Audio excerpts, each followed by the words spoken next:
Well, good morning. Got my car back. Got the bearings replaced. It's running great. Yesterday I didn't start the 3, but I made. Um, I did pretty good. And I got a $45 delivery at 5 o'clock. Usually it comes around 10:45, so that was a pleasant surprise. $117. I spent some money. I didn't have to pay for the car to be fixed, but a video card died. And looking at the prices of the video cards, I don't want a very basic entry-level video card, because naturally I want to do a lot of video stuff. But yeah, it's like freaking so expensive for a card still. So I figure what I'll do to tide me over, and I'll wait for the graphics cards to go down in price. I think they're gonna. So I bought this laptop.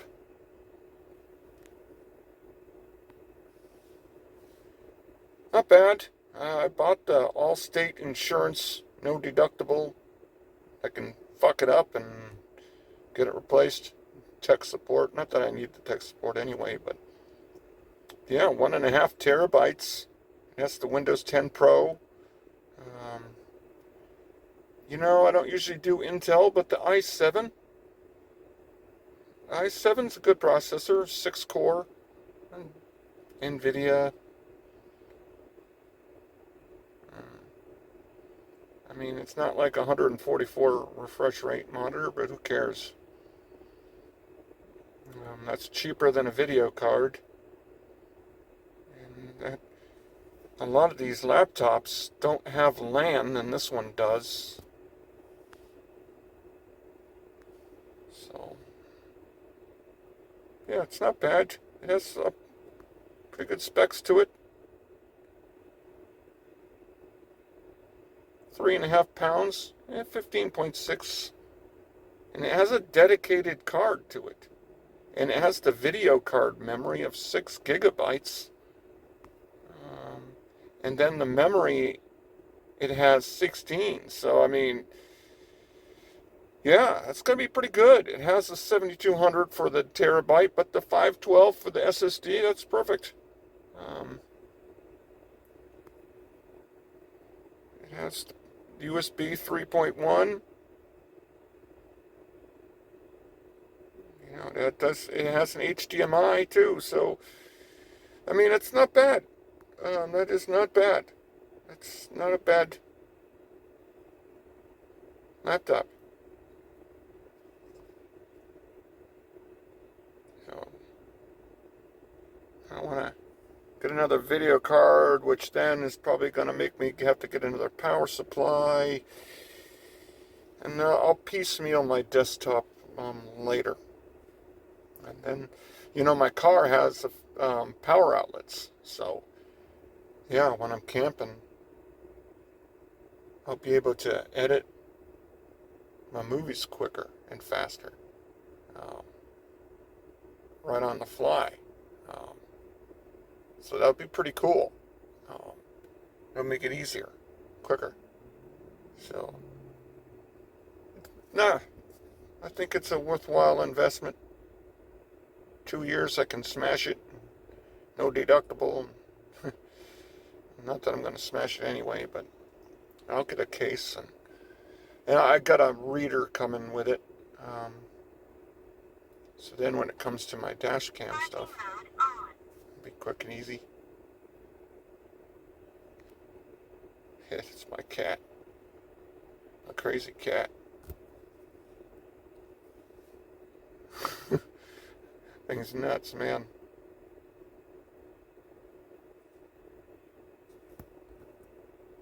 Crazy kitty kitty.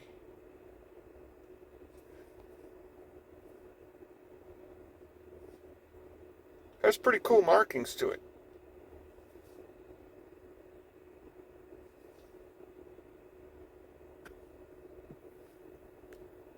So, yeah, gotta make the money. I think I can make that money for that laptop before the end of the month and be okay. So, um, yeah, I'm reading this emotional intelligence. Um, and it's interesting. I studied psychology. And yeah, I can see it, how we interpret things emotionally first. I, I, I can I can see that. Um, our amygdala, the base, and we evolved to the neocortex. We have our prefrontal lobes making decisions and shit. It makes sense, like how I get really uptight around work, and like when my sister's like, "Oh, why are you going to work all the time when you?" I get really angry, and it's like it's not a big deal. But you know what it is like emotionally, we see our economic life as survival, and it really actually is. I mean, obviously, I'm not going to die if I don't work, but emotionally, in the base of the brain, man, it's like we know that, having money coming in bolsters survival. I mean, it's not brain science. So yeah, it makes perfect sense why, you know what I mean? I get really defensive and really angry around if I feel I'm being pressured out of dedicating my time, because I did just spend some money, but I use a computer all the time, so I'm not gonna. But 47 years old, as I've said before, I gotta make the money, pay the bills, and make money for the future, so I'm not homeless, when I'm 55 years old. So yeah, it's like survival. It's That's why people get really freaking crazy when they don't have their ducks in a row and stuff's not working out and people aren't working. They get a little loopy, because that's that emotional, primitive part of the brain, just like that anxiety. It's like, ooh, gotta friggin' survive. And my source for survival in income is, I don't know if it's coming in or not. And so it makes perfect sense for you to be anxious, and that anxiety then compounds to anger and worry and depression and all this crazy crap, and people are doing stupid, crazy shit. So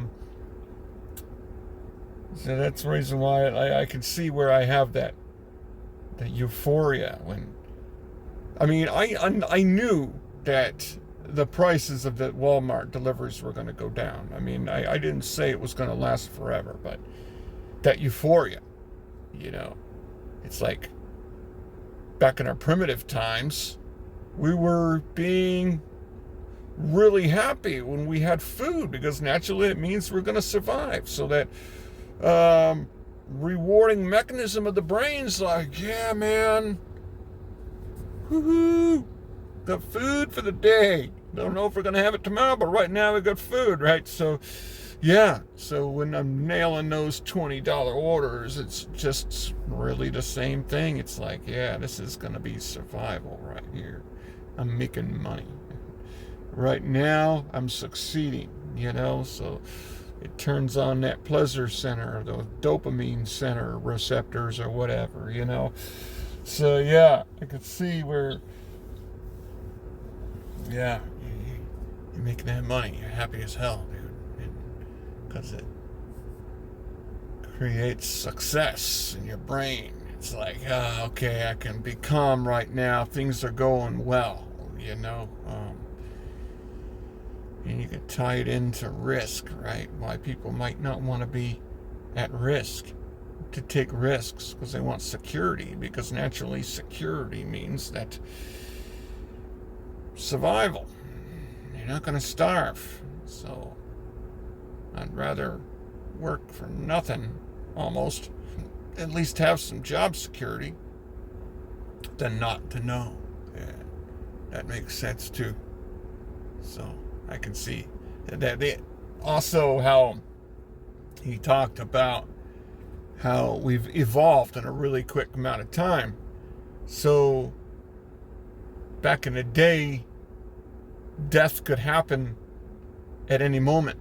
So the people that were quick to act and quick to react might survive better. But today we don't need to do that. But yet we still have those same instincts. So quick-tempered people are just basically people that haven't washed away those instincts, and yet they're here in society and can't be quick-tempered.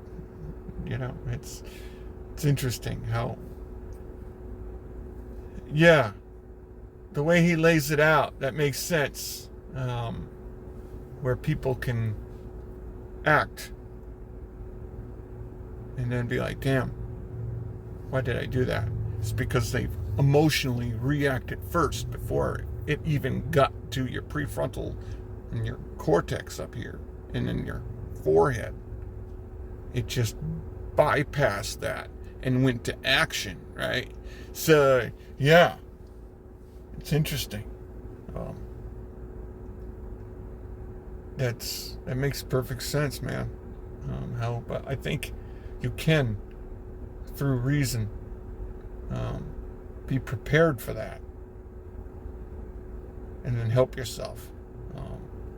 Because yeah, it would be dangerous to just be on automatic pilot, man. I mean, you could go to jail, you could lose your job, especially in this line of work. You have to restrain yourself and corral your emotions for the periodic disrespect that you run into. So you have to have emotional intelligence to be able to control yourself, be composed, so you can succeed. You can't just be like running off and shooting off at the mouth and reacting and like people do on the road when they're road raging. So it's a pretty good book so far. He talks about smells. Yeah, I can understand, but I think our sense of smells, I don't know, man. Definitely, probably one of the worst smellers, I think, in the animal kingdom, I believe. So, yeah. But I never thought about it this way. It's like, when you're angry, your hands clench. Which, yeah, that does, like, tie into defense or offense, you know? You want to grab a spear or something and stab somebody. But then if you're fearful,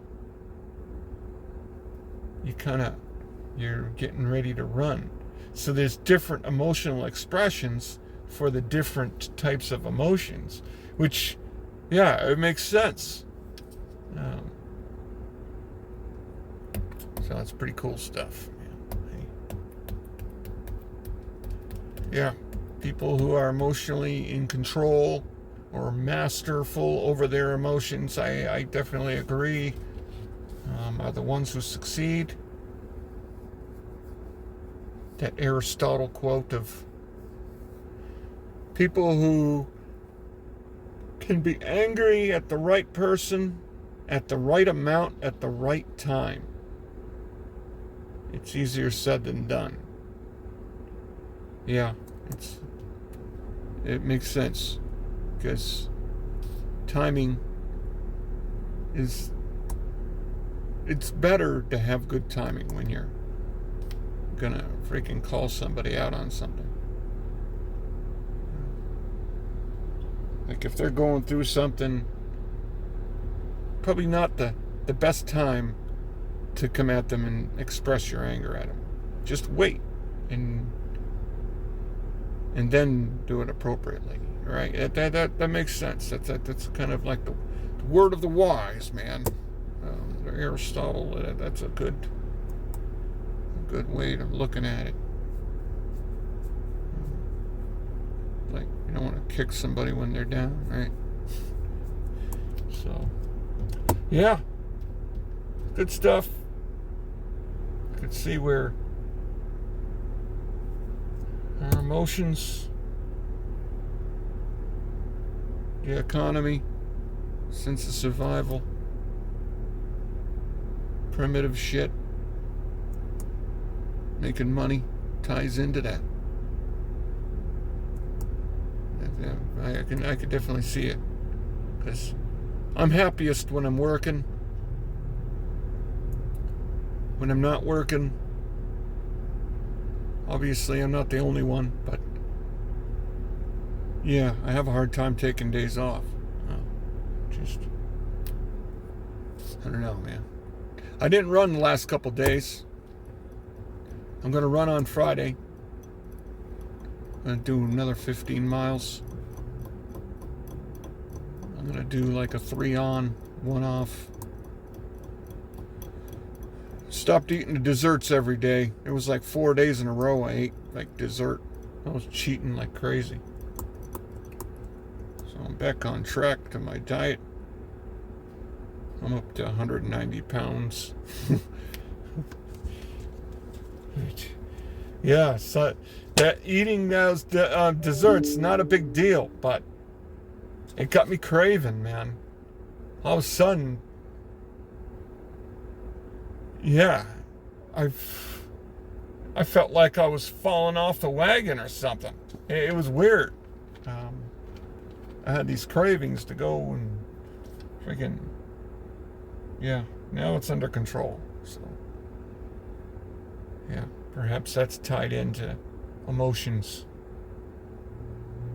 Yeah, that's another thing in that book, man. He talked about how emotions has desire and lust and anger, but then reason has to try to win. Yeah, if you're angry and you're emotional and you're trying to think it through, it's hard. I mean, it's not as easy as one might think.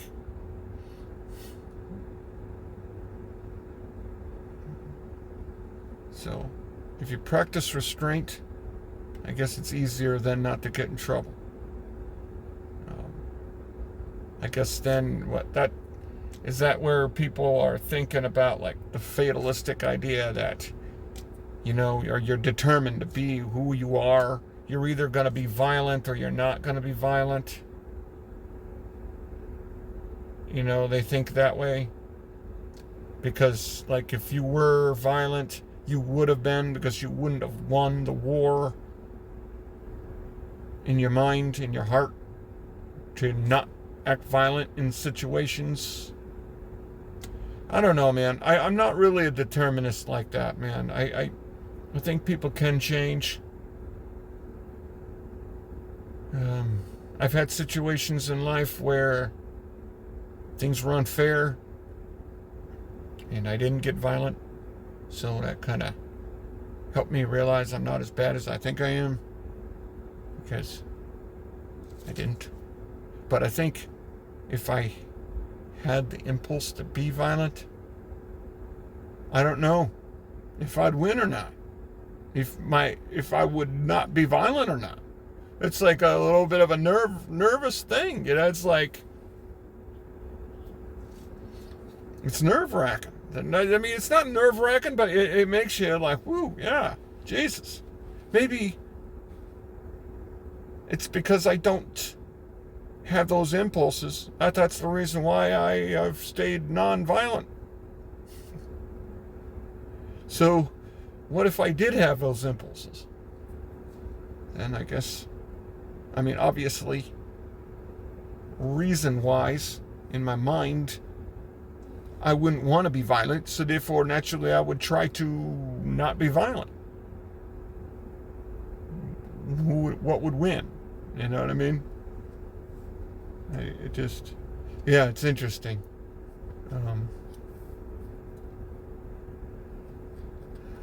Society, consequences. People fear the consequences, then they won't act. And you're looking up at San Francisco and up there and around probably other areas, how people are stealing from the stores because there's no consequences. I guess. So, I mean, they're going to steal. So you can't really advertise that I don't know, you have to have consequences. So, that's probably what makes it so hard. On Facebook, you got all these scammers on these groups, especially one here in California. It's over and over and over again. Here in California, places are really friggin' expensive. And there'll be this poster. Oh, $750 a month to rent this 3-bedroom house, showing the pictures of the house. It's really nice. Rent to own. They're so full of crap. But these hackers, and they just don't feel like there's going to be any consequences because they feel they're not going to get caught. Because also, they're somewhere, wherever, behind a computer screen. So it makes it even worse, right? Maybe that's where people start getting into the extreme ideas of punishment. It's going to... How else are you going to curb the con men who are using the internet to try to steal people's identity and their money? There's no consequences. You can't just trust people to behave themselves, right? It's but people are good. They're innately good, I believe. But then again, it only takes that 1% to make up the difference. It's a freaking... it's a mind screw, man. It's a mind screw. That is part of, what makes this job really rewarding also is people are happy. You're delivering food and they're happy. That makes you feel good. Makes you feel good to have positive feedback. Oh yeah, that was another part in that book. Yeah, they talked about if part of your amygdala was severed or something, that you would know that people are in your family, but you wouldn't have any feelings, pro or con. You wouldn't know. That's kind of freaky. You know what I mean? That's freaky. Just imagine being totally removed emotionally in any way. Yeah, that's crazy, man. I don't know. Fear is good. It's good to have fear because it keeps you safe. In moderation, I guess. I don't know. It's crazy. Just having absolutely no fear, then it would just be your line of reasoning. And then you just have to hope not to be wrong. But you'd be able to do a lot of crazy stuff, though. I'd be able to I wouldn't have my fear of heights. I could be hiking all these trails all up in the mountains and stuff and not have a big worry, you know what I mean? It'd be crazy. I don't know, man. It is what it is. I don't know if I'm gonna take any rides until 1:15, because that's when that bigger one comes up. Can't miss opportunities when you know they're there. So outside of that, getting ready to go on my vacation.